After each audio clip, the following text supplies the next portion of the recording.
to WSH, and you can see what I've highlighted, what they're redacted.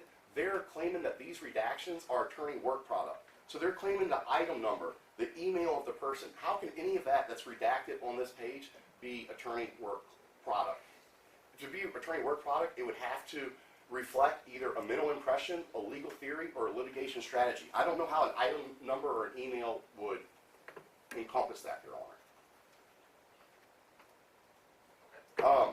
So that's another one that's been violated. I asked actually Mandel if he would provide me, and he is the one who's refused to provide me and claimed the work product exemption on that.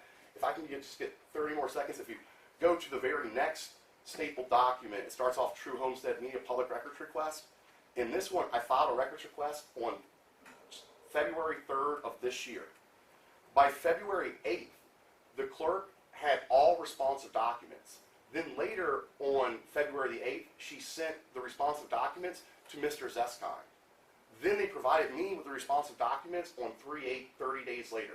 The responsive documents consisted of about 30 emails. It's completely unreasonable to take 30 days to provide those. And the emails that got sent out, the clerk asked if anybody spent more than 30 minutes to let her know because they were going to charge me.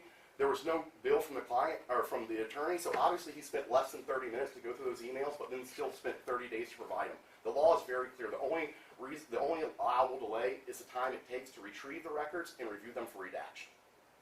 I would understand if it takes 4 or 5 days because they have other things going. I'm not calling that unreasonable. But 30 days after all 30 emails are produced, that's completely unreasonable, Your Honor. The rest of it I'll save. I don't want to take up any more of your time. I appreciate it. All right. I mean, you all reserved 30 minutes. I understand, Your Honor. We were discussing that earlier. 10 seconds, Your Honor, just real quick. He was talking. We're here on a motion to dismiss. There's talking stuff up, really off the complaint. And then also, before Your Honor makes any ruling on relating to Wife Sirota and Mr. Zeska and Mr. Steadman, if we could just maybe give us a week to address this case and maybe submit some supplemental memo to Your Honor on it. Well,